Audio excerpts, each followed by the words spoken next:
शाहरुख खानच्या घराची recce करणाऱ्याचा CCTV समोर आलेला आहे। 14 जानेवारीला रात्री 2:45 वाजता शाहरुखच्या घराची रेकी करण्यात आली होती।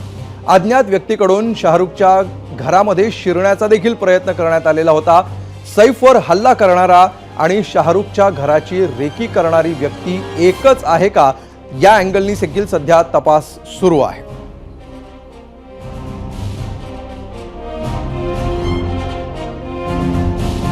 एकीकडे सैफ अली खानवर झालेल्या हल्ल्याबाबत वेगवेगळ्या शक्यता समोर येत असताना आणि संशयितांना आरोपींना पकडण्यासाठी 35 पथकं तयार केली जात असताना शाहरुख खानच्या मन्नत बंगल्याबाहेर रेकी करणाऱ्याबाबत सुद्धा ही मोठी अपडेट येते आहे। 14 जानेवारीला पहाटे 2:45 वाजता शाहरुख खानच्या घराची देखील रेकी झालेली होती अशी माहिती आता तपासात समोर येते आहे। आणि केवळ रेकी झाली होती एवढंच नव्हे तर या अज्ञात व्यक्तीनं मन्नत बंगल्यामध्ये शिरण्याचा देखील प्रयत्न केलेला होता। त्यामुळे अत्यंत गंभीर आणि खळबळजनक अशी ही माहिती आणि त्याबाबतचं फुटेज सध्या समोर आलेलं आहे। सध्या आपण एबीपी माझाच्या स्क्रीनवर हेच फुटेज पाहतो आहोत। कशा प्रकारे या व्यक्तींनी मन्नत बंगल्याबाहेर रेकी केली अगोदर आणि त्यानंतर या बंगल्यामध्ये घुसण्याचा सुद्धा प्रयत्न केला, याचं हे सीसीटीव्ही फुटेज सध्या आपण पाहतो आहोत। विशेष म्हणजे ज्या व्यक्तींनी सैफ अली खानच्या घरामध्ये प्रवेश केला आणि सैफ खानवर हल्ला करून त्याला गंभीर जखमी केलं, तीच ही व्यक्ती आहे का, याचा देखील सध्या पोलिसांकडून तपास सुरू आहे। अधिक माहिती घेऊया, आमचे प्रतिनिधी मृत्युंजय सिंग सध्या आपल्या सोबत आहेत। मृत्युंजय, मन्नत बाहेरचं सुद्धा हे सीसीटीव्ही फुटेज बरंच काही सांगणार आहे, काय याबाबतचे नेमके अपडेट समोर येत आहेत? नक्कीच, एकीकडे आपण पाहतोय की सैफ अली खानचा प्रकरण समोर आहे आणि आरोपी अजून फरार आहे आणि दुसरीकडे हा एक शाहरुख खानचा मन्नत बंगल्याचा व्हिडिओ समोर आलेला आहे। सीसीटीव्ही फुटेज आहे, 4 वेगवेगळे अँगलचे सीसीटीव्ही फुटेज आहे।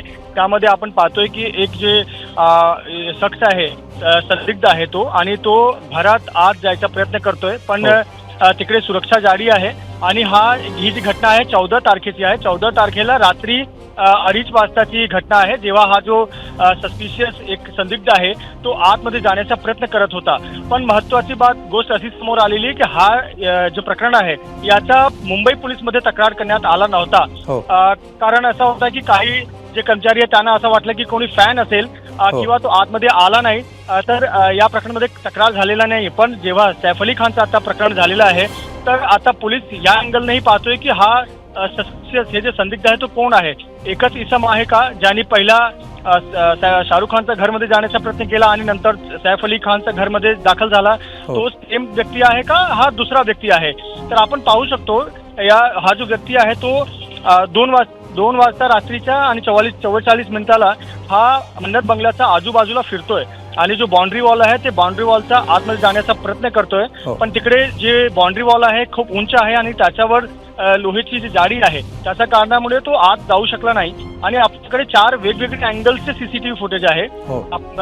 सगळ्या सीसीटीव्ही फुटेज मध्ये तो दिसतोय की तो आतमध्ये काहीतरी बघायचा आणि आत जायचा एक प्रयत्न करतोय, असा प्रकरण समोर आलेला आहे। आणि ह्याचीही तपासणी सध्या मुंबई पोलीस आणि मुंबई पोलीस क्राईम ब्रांचची टीम करते की हा इसम कोण होता जो रात्री 14 तारखेच्या रात्री मन्नत बंगलोमध्ये जाण्याचा प्रयत्न करत होता। हे जे फॅन्स आहेत, शाहरुख खानचे फॅन्स दिवस रात्र तिकडे उभे राहतात, पण अशा प्रकारे कोणी संदिग्ध स्थितीमध्ये कोण होता, रात्री आत जाण्याचा प्रयत्न का करत होता, तर आता पोलीस या केसवरही लक्ष आहेत आणि याचीही हा इसम कोण आहे याचीही जे तपास आहे त्याच्यावर काम करत आहेत। निश्चित, धन्यवाद मृत्युंजय सिंग या सविस्तर माहितीबद्दल। 14 जानेवारीला घडलेली ही घटना आहे, मात्र आता सैफ अली खानवर हल्ला झाल्यानंतर पुन्हा एकदा या घटनेचा फेर तपास केला जातोय। एखादा फॅन असावा म्हणून या प्रकाराकडे दुर्लक्ष करण्यात आलं होतं, मात्र आता हा प्रकार देखील गांभीर्यानं घेणं पोलिसांनी सुरू केलेलं आहे। एबीपी माझा, उघडा डोळे बघा नीट।